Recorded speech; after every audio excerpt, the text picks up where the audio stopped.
నమస్తే టీవీ20 న్యూస్ కి స్వాగతం. వార్తల్లో ముందుగా ముఖ్యాంశాలు. మొదటి వార్షికోత్సవం సందర్భంగా రామ జన్మభూమి ఆలయంలో శ్రీరామ్ లల్లా మహాభిషేక్ వేడుకలు.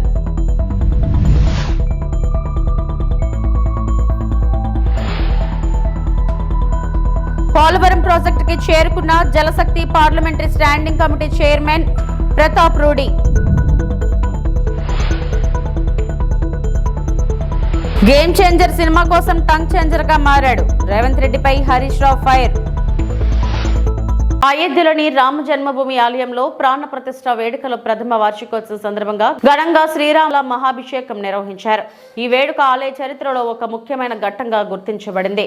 లార్డ్ రామ్కు ప్రార్థనలు మరియు నివాళులు అర్పించడానికి దేశవ్యాప్తంగా భక్తులు మరియు ఆరాధకులను ఆకర్షించింది. अभी हम गर्भगृह से ही संबंधित दृश्य आपको देख रहे हैं, किंतु आगे हम आपको निश्चय ही दिखाएंगे बाहर के भी दृश्य, और 3 दिनों तक चलने वाले कार्यक्रमों की जो श्रृंखला है वो भी आप देखेंगे। और ये सब दृश्य, ये विहंगम दृश्य आप देख रहे हैं प्रभु श्री राम। अब ये दधि स्नान चल रहा है। ये पंच क्रिया का जो स्नान होता है उसमें ये सब, जिससे चरणामृत तैयार किया जाता है, उसमें दधि स्नान है, घृत स्नान है, मधु स्नान है, और पवित्र नदियों सरोवरों का जो सम्मिलित समेकित जल होता है उससे भी प्रभु श्री राम के विग्रह को स्नान कराया जाता है। प्रभु श्री राम की बात जब जब आती है, कब से कोटि वर्षों से चली आ रही है परंपरा, पता नहीं कितने कथावाचक, पता नहीं कितने संत महंत मुनि महात्मा श्री राम कथा कहते चले आ रहे हैं, किंतु उसका कभी कोई अंत नहीं है। सब अपने अपने भाव और अपनी अपनी अनुभूति के अनुसार उनके नाम का बखान करते हैं। वस्तुतः ये जो विग्रह हम देख रहे हैं इस समय घृत स्नान चल रहा है।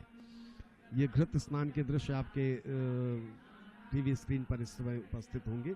ये किसका, ये सब उपक्रम किसके लिए? ये ऐसी विभूति के लिए, ऐसी विलक्षण विभूति के लिए जिसका जन्म ही संसार को तारने के लिए हुआ। राम अनादि है, राम अनंत है। राम है, इतना आनंदमय है, इतना तृप्त करता है, और इसीलिए वो जो तृप्त कर देने की कामना है वो संसार की किसी भी वस्तु, किसी भी सामग्री में नहीं है। आकर्षण तो सब पैदा कर लेते हैं, लेकिन तृप्त जो दे दे वही श्री राम है। और ये तृप्ति, इस स्वरूप को देखिए, प्रभु को निहारिए, उनके प्रति समर्पित होइए, उस तृप्ति का అనుభవ कीजिए। और ये పోలవరం ప్రాజెక్టుకు చేరుకున్న పార్లమెంటరీ స్టాండింగ్ కమిటీ సభ్యులు రాజీవ్ ప్రతాప్ రూడి నేతృత్వంలోని 30 మంది పార్లమెంటరీ కమిటీ సభ్యులకు రాష్ట్ర ప్రభుత్వం తరపున స్వాగతం పలికిన మంత్రి నిమ్మల రామానాయుడు. ఆంధ్రప్రదేశ్కు పోలవరం ప్రాజెక్టు జీవననాడి. గత టీడీపీ ప్రభుత్వంలో 72% ప్రాజెక్టు పనులు పూర్తి చేస్తే వైసీపీ ప్రభుత్వం 2% పనులు చేసినట్లు పేపర్లపై చూపారు. గత 5 ఏళ్లలో పోలవరం ప్రాజెక్టు పురోగతి 20 ఏళ్ల వెనక్కి వెళ్లిపోయింది. ప్రధానమంత్రి మోడీ, ముఖ్యమంత్రి చంద్రబాబు లక్ష్యం నదుల అనుసంధానం. రాష్ట్రానికి పోలవరం ప్రాజెక్టు ఆవశ్యకతను పార్లమెంటరీ స్టాండింగ్ కమిటీకు వివరించిన మంత్రి నిమ్మల, ప్రాజెక్టు నిర్మాణంతో నిర్వాసితులకు అధిక ప్రాధాన్యతనిస్తున్నాం. 7 ఏళ్ల క్రితం నిర్వాసితులకు 800 కోట్లు పరిహారం అందించిన చంద్రబాబు మరలా ఇప్పుడు మరో 830 కోట్లకు పైగా నిధులను పంపిణీ చేశారు. గత వైసీపీ ప్రభుత్వంలో పునరావాస కాలనీల నిర్మాణానికి 1 బస్తా సిమెంట్ పని కూడా చేయలేదు. ఏడాదిలోగా పునరావాస కాలనీలు పూర్తి చేసి నిర్వాసితులకు అందిస్తాం.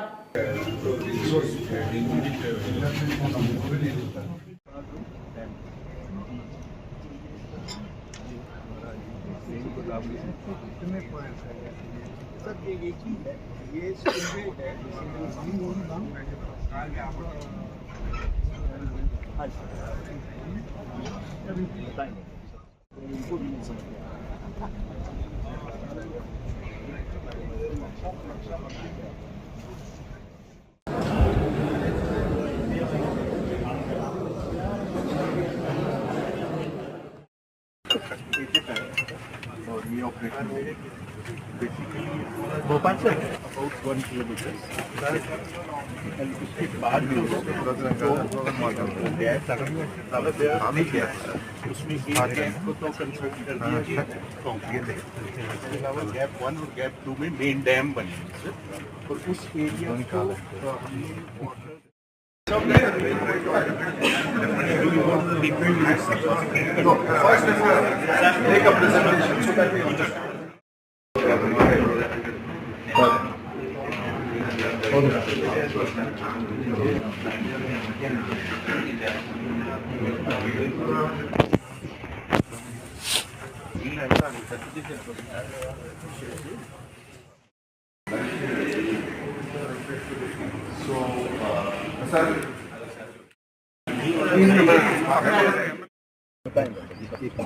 तो हम लोग को देख करके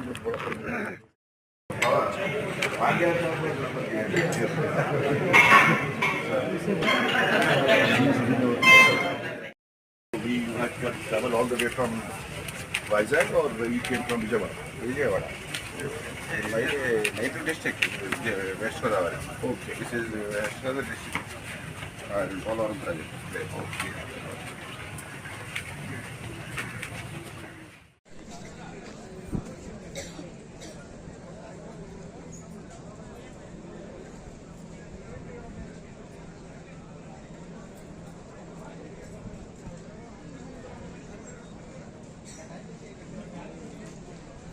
చిత్ర పరిశ్రమను ఎంకరేజ్ చేయాలి కానీ బ్లాక్మెయిల్ చేయకూడదు. రేవంత్ రెడ్డి అసెంబ్లీలో మాట్లాడుతూ తాను ఉన్నన్ని రోజులు బెనిఫిట్ షోలకు అనుమతి ఇవ్వనని, టికెట్ రేట్లు పెంచనని అన్నారు. ముఖ్యమంత్రి అనే వ్యక్తి ఇచ్చిన మాట మీద ఉండాలి, లేదా అందరినీ సమానంగా చూడాలి. మీకు నచ్చితే ఒకలాగా, నచ్చకపోతే ఒకలాగా ఉంటే చిత్ర పరిశ్రమకి నష్టం జరుగుతుంది అని మాజీ మంత్రి హరీష్ రావు ఫైర్ అయ్యారు. ఈ మధ్య మనం చూస్తా ఉన్నాం సినిమాల్లో ఒక దురదృష్టకరమైన సంఘటన జరగడం.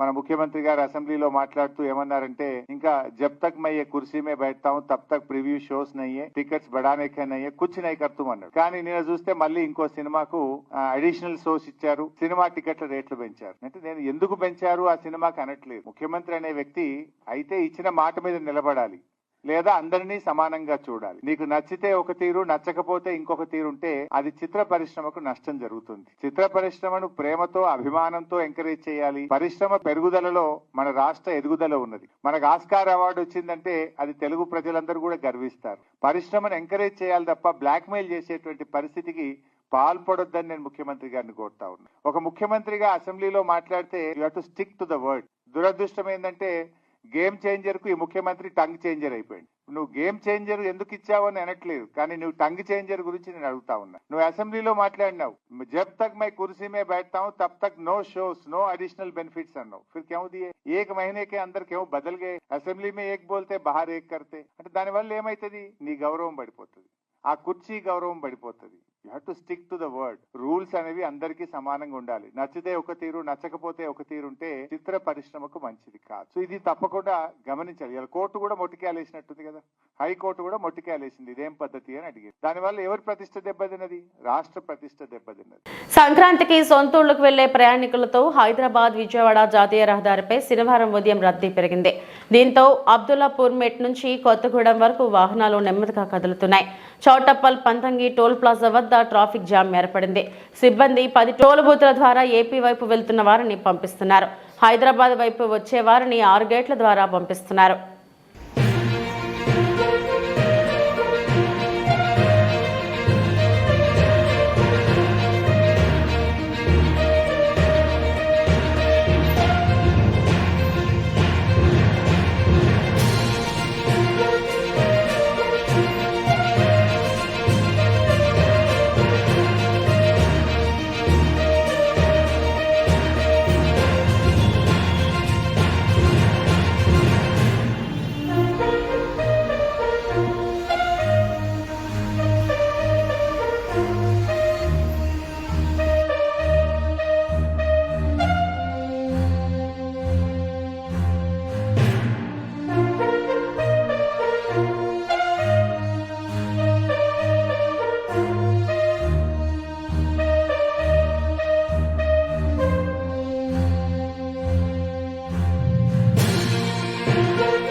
తిరుమల శ్రీవారిని తెలంగాణ ఎంపీ కె లక్ష్మణ్ శనివారం కుటుంబ సభ్యులతో కలిసి దర్శించుకున్నారు. ఆలయం వెలుపల లక్ష్మణ్ మాట్లాడుతూ వైకుంఠ ద్వాదశి రోజున స్వామివారిని దర్శించుకోవడం సంతోషంగా ఉందన్నారు. తిరుపతిలో జరిగిన ఘటన దురదృష్టకరమని విచారం వ్యక్తం చేశారు. 6 మంది భక్తులు చనిపోవడం తన హృదయాన్ని కలిచివేసిందన్నారు.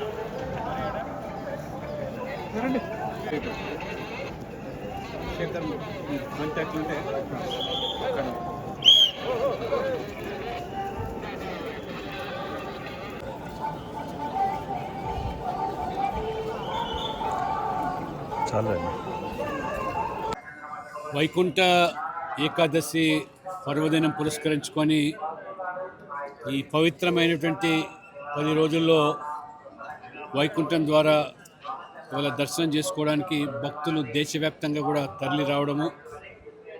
ఈరోజు నేను వైకుంఠ ద్వాదశి పురస్కరించుకొని స్వామివారిని దర్శించుకోవడం ధన్యునిగా భావిస్తూ ఉన్నాను. భక్తులు కూడా స్వామివారి దర్శనం నిమిత్తము ప్రతి ఏటా మాదిరిగానే ఈసారి కూడా లక్షల సంఖ్యలో ఇవాళ స్వామివారి దర్శనం కోసం విచ్చేసిన సందర్భంగా మన తిరుపతిలో జరిగిన సంఘటన చాలా దురదృష్టకరం. దాదాపు 6 మంది భక్తుల తొక్కిసలాటలో చనిపోవడము అది నిజంగా విచారకరమైన విషయము.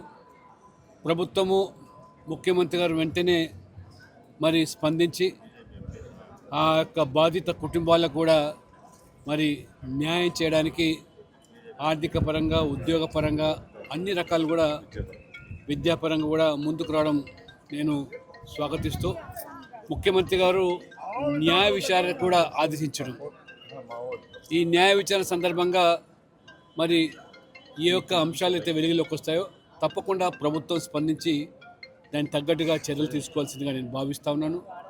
మరి ఇంత పెద్ద ఎత్తున జరిగేటువంటి ఉత్సవాల్లో మరి ఈ దురదృష్టకరమైన సంఘటన అది నిజంగా ఆ కుటుంబాలకు అది తీరని లోటు.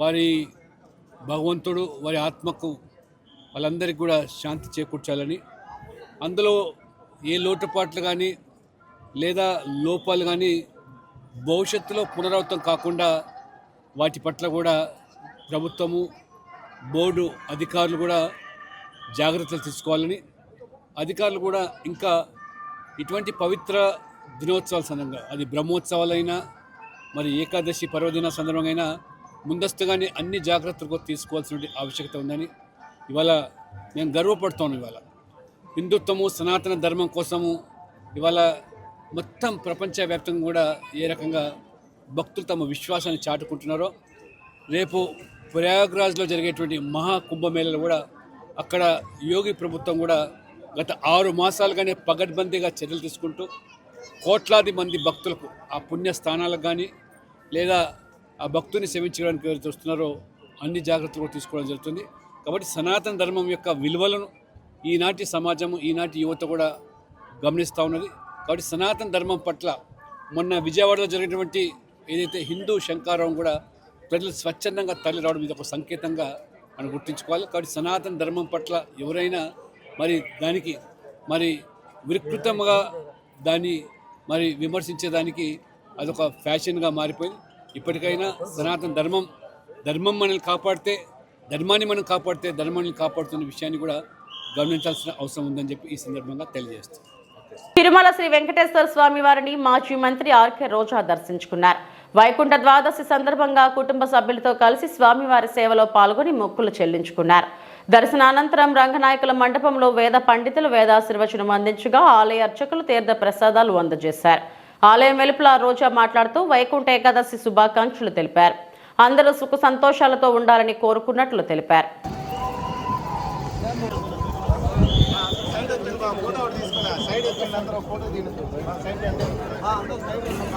సైడ్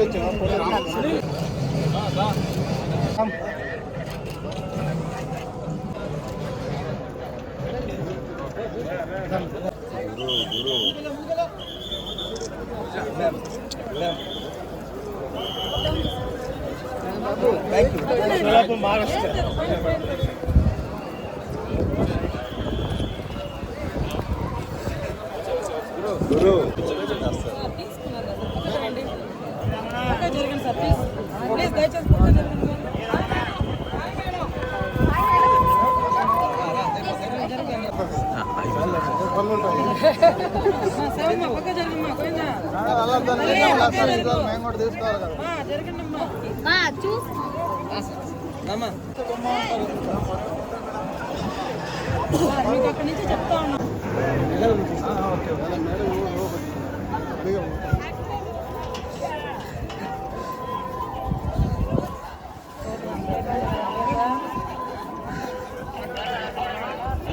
రసీదు చేసుకొని డేట్ వేసుకొని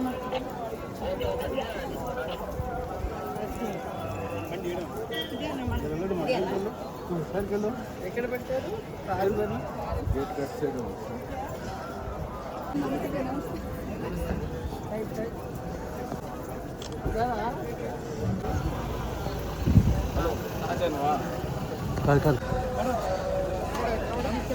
నమస్తే నమస్తే.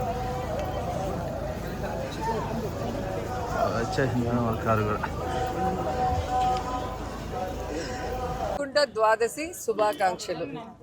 ఆ వెంకటేశ్వర స్వామి ఆశీస్సులు అందరి మీద ఉండాలి, అందరూ సుఖ సంతోషాలతో ఉండాలని మనస్ఫూర్తిగా కోరుకుంటున్నాను. వైసీపీ అధినేత జగన్ పై మంత్రి ఆనంద్ చేసిన వ్యాఖ్యలకు ఆ పార్టీ నేత భూమన కరుణాకర్ రెడ్డి కౌంటర్ ఇచ్చారు. తొక్కిసలాట బాధితులను జగన్ పరామర్శిస్తే వారికి జగన్ డబ్బులు ఇచ్చి చంద్రబాబును తిట్టారని చెప్పడం దారుణమన్నారు. ఈ మాటలు బాధితులను అవమానించడమే అన్నారు. జగన్ తిరుపతి పర్యటనకు అడుగడుగున అడ్డంకులు సృష్టించారన్నారు. ఘటనకు ఖచ్చితంగా ప్రభుత్వం బాధ్యత వహించాలన్నారు.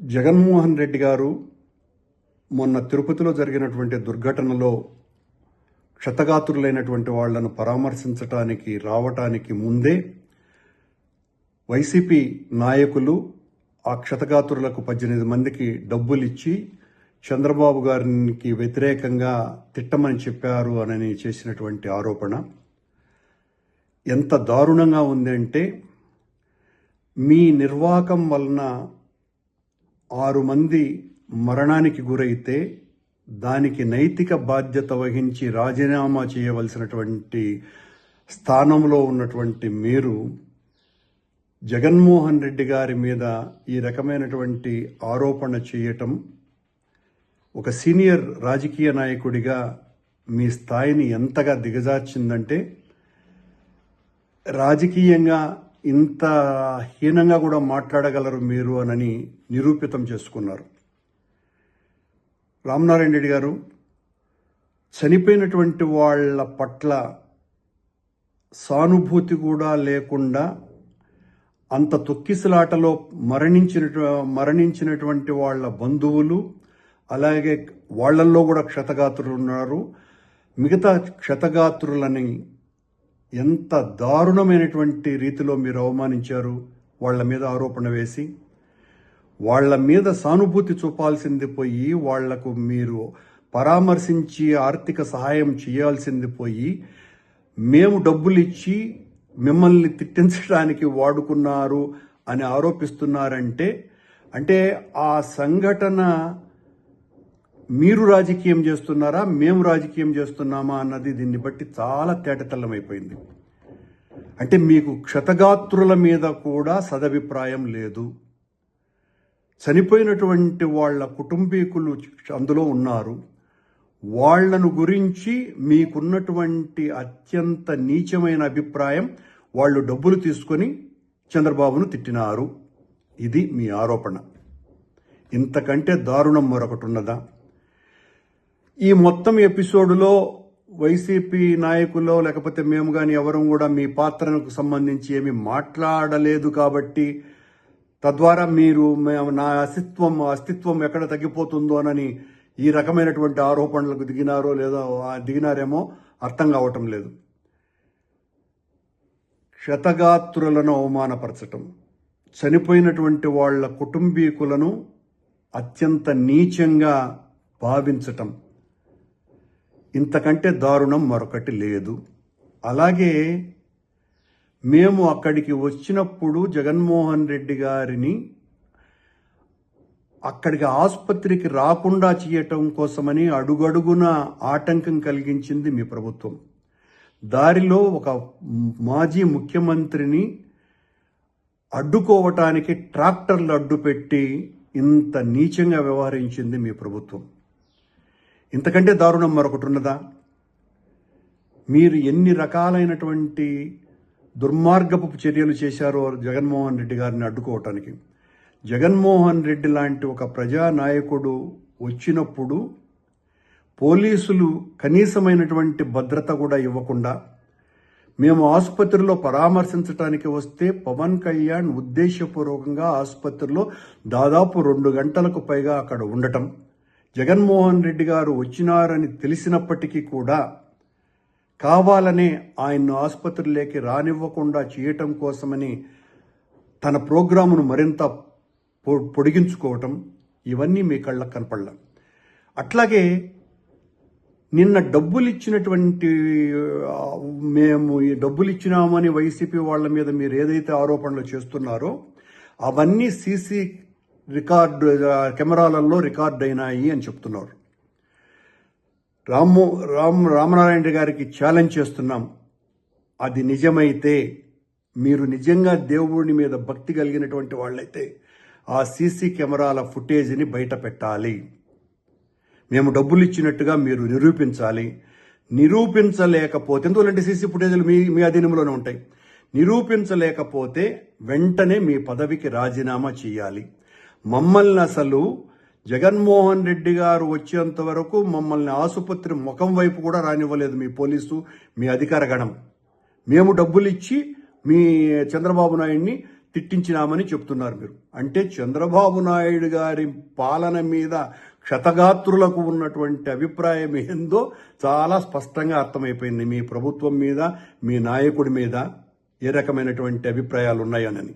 దయచేసి వెంటనే మీరు సీసీ ఫుటేజీలని బయట పెట్టాలా, లేదా మీ పదవికి రాజీనామా చేయాలా. ఇంత నీచంగా వ్యవహరించినాను నేను, నా తప్పిదం ఇదేనని మీరు మీ పదవికి రాజీనామా చేయాలి. మీ చర్య ఎలా ఉన్నది అంటే, మీ పార్టీలో మీ పదవి దేవాదాయ శాఖ మంత్రి అయినప్పటికీ కూడా మిమ్మల్ని పట్టించుకునే వాళ్ళు ఎవరు లేరు కనుక, అదేదో సామెత ఉంది, తోలుగుడ్డు పెట్టే కోడికి ఎంత విలువ ఉందో నిజమైన గుడ్డు కాకుండా తోలుగుడ్డు పెట్టేటువంటి కోడికి, ఆ రకమైనటువంటి కోడిగా మీరు తెలుగుదేశం. ఏలూరు జిల్లా జంగారెడ్డిగూడెంలో ఫ్లిప్కార్ట్ ఆఫీసులో చోరీకి పాల్పడిన నిందితులను పోలీసులు అరెస్టు చేసి వారి వద్ద నుంచి చోరీ కాపాడిన 5.73 లక్షల సొత్తును స్వాధీనం చేసుకుని వారిని రిమాండ్కి తరలించారు. జంగారెడ్డిగూడెంలో గల ఫ్లిప్కార్ట్ ఆఫీసులో దుర్గారావు మరో వ్యక్తి డెలివరీ బాయ్గా పనిచేస్తూ గత నెలల సమయంలో ఆఫీసులో సీసీ కెమెరాలు ఆఫ్ చేసి కరెంట్ కట్ చేసి లోపల డబ్బులు భద్రపరిచిన లాకర్ను దొంగిలించి ఐరన్ కట్టర్ సహాయంతో దానిని కట్ చేసి 3.73 లక్షల నగదును అపహరించారు. అంతేకాక గత 2 సంవత్సరాలు అదే దుర్గారావు వేరే వ్యక్తితో కలిసి 2 లక్షల నగదును అపహరించాడు. 2 కేసులకు సంబంధించి 5 ముద్దాయిలను అరెస్టు చేసి వారి నుండి పోలీసులు 5.73 లక్షల నగదును, దొంగతనానికి ఉపయోగించిన iron rod, cutter, computer, hard disk, లాకర్ను స్వాధీనం చేసుకుని ముద్దాయిలు రిమాండ్కు తరలించారు.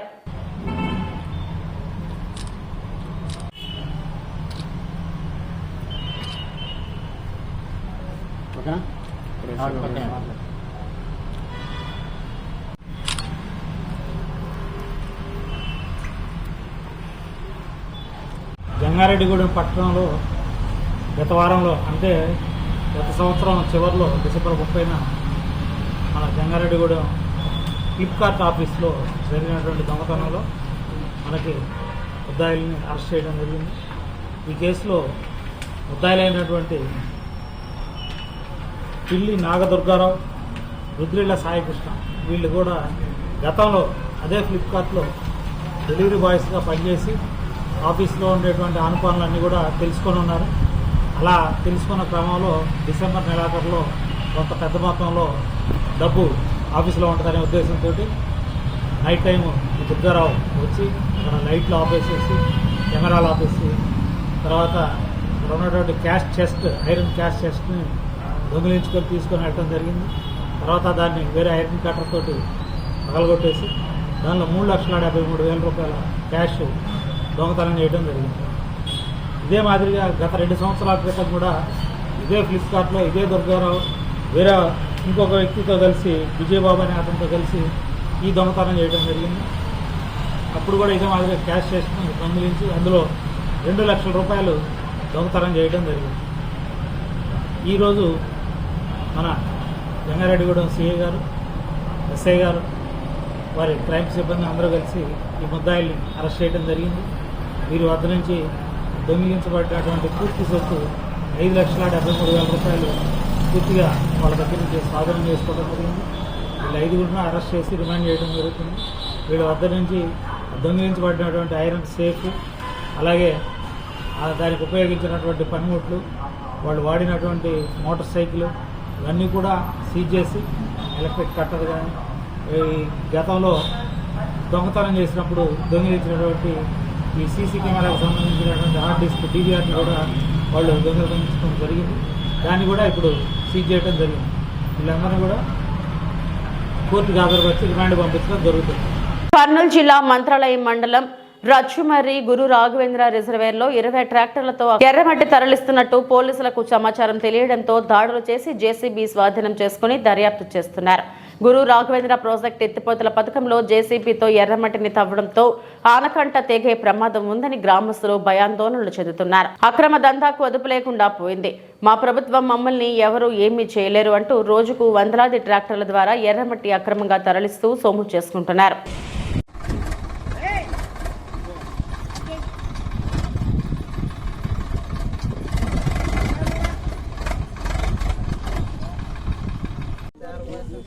ఈ మంచి కూడా జయరాజ్ కూడా నన్ను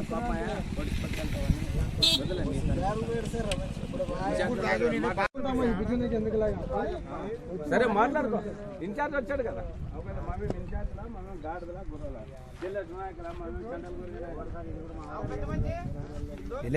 వాళ్ళు ఏమన్నా అడిగిరా? మీరు ఈ భూమిని మీరే కదా దోచుకొని తినేది, మీరు చదివేమంటారు?